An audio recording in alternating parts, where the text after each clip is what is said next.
State level और साथ ही gold medalist kabaddi player Brijesh Solanki की हुई रेबीज की वजह से मौत। आखिरकार कैसे उनका एक नेक काम पड़ गया उन्हीं के लिए भारी। क्यों आज बुलंदशहर में पसरा हुआ है मातम। हेलो दोस्तों, मैं हूं पूनम अधिकारी। कुछ दिनों से मुझे ऐसा लग रहा है कि अगर आप कुछ नेकी करते हैं, यानी अच्छा काम करते हैं, कहा तो यही जाता है कि अगर आप कुछ नेकी करते हैं, अच्छा काम करते हैं तो उसका फल भी अच्छा मिलता है। लेकिन अब मेरा इन सब बातों से विश्वास उठ गया है। ऐसा लग रहा है कि अच्छे काम का सिला हर बार अच्छा ही हो, ये ज़रूरी नहीं है। और ये मैं कह रही हूँ बुलंदशहर की एक घटना को देखते हुए। दरअसल हाल ही में एक जो स्टेट लेवल आप प्लेयर कह सकते हैं, साथ ही गोल्ड मेडलिस्ट ब्रिजेश सोलंकी, जो कि बहुत अच्छे थे कबड्डी प्लेयर, उनकी मौत हो चुकी है। और उनकी मौत रेबीज से हुई है, यानी एक कुत्ते के काटने से। लेकिन अब पूरी कहानी में जब आपको बताऊंगी तो आपको समझ में आएगा कि हाँ, ब्रिजेश सोलंकी ने किसी की भलाई करके या किसी के साथ अच्छाई करके कुछ बहुत ही गलत काम कर दिया। पूरी खबर बताने से पहले इस चैनल को फॉलो करना मत भूलिएगा और इस वीडियो को ज़्यादा से ज़्यादा शेयर ज़रूर कीजिएगा। आज ब्रिजेश सोलंकी हमारे बीच में नहीं है। ब्रिजेश सोलंकी बुलंदशहर के एक वो कबड्डी प्लेयर थे जो स्टेट लेवल में खेलते थे, साथ ही उन्होंने गोल्ड मेडल भी हासिल किया था।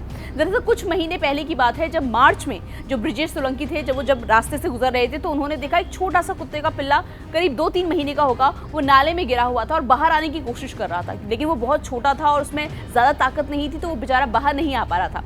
तो ऐसे में जो ब्रिजेश सोलंकी हैं, उन्होंने खुद अपने हाथों से उस कुत्ते के पिल्ले को नाली से उठाया और फिर उसको बाहर सड़क पर छोड़ दिया। लेकिन इस बीच में जैसे ही जब ब्रिजेश सोलंकी ने उस कुत्ते के पिल्ले को, यानी उस कुत्ते को जब हाथ में उठाया, तो उस पिल्ले ने उनके दाएं हाथ में काट दिया। जिसके बाद पहले तो ब्रिजेश सोलंकी को लगा कि छोटा सा कुत्ते का पिल्ला है, क्या ही हो जाएगा, तो उनको रेबीज इंजेक्शन लगाने की ज़रूरत नहीं है। लेकिन यही उनकी सबसे बड़ी गलती थी। मार्च में उन्हें कुत्ते ने काटा, जिसके बाद जुलाई में धीरे धीरे इसका असर दिखने लगा। जी हाँ, जुलाई में सबसे पहले एक दिन जो ब्रिजेश सोलंकी हैं, उनका जो दायां हाथ था वो सुन पड़ गया। उनको लगा शायद खेल की वजह से हो गया होगा। शाम तक आते आते उनका पूरा शरीर सुन पड़ गया और धीरे धीरे वो भौंकने लगे, जैसे कुत्ता भौंकता है, जो रेबीज के सारे लक्षण होते हैं। ये सारे लक्षण आने लगे, जिसके बाद जो घर वाले थे वो बहुत ज़्यादा डर गए। घर वालों ने पहले आस पड़ोस में उनका इलाज कराया, कुछ फ़ायदा नहीं हुआ। जिसके बाद उन्हें दिल्ली के जीटीबी हॉस्पिटल में भी लाया गया, लेकिन वहाँ पर भी उनका इलाज नहीं हो सका। और अंत में जब दिल्ली से जब वो वापस बुलंदशहर उनको लाया जा रहा था, ब्रिजेश सोलंकी को, उनके गाँव, तो रास्ते में उनकी मौत हो गई। ज़रा सोचिए, ब्रिजेश सोलंकी की सिर्फ इतनी सी गलती थी कि उसने एक छोटे से कुत्ते के पिल्ले पर दया कर दी, उसे नाली से उठाया और उसी कुत्ते के पिल्ले ने उसके हाथ में काट दिया। और ये अपने आप में बहुत बड़ी खबर है। ब्रिजेश सोलंकी की शायद गलती ये भी थी कि उनको लगा एक छोटा सा कुत्ता है, बच्चा ही तो है, तो शायद रेबीज की इंजेक्शन लगाने की ज़रूरत नहीं है।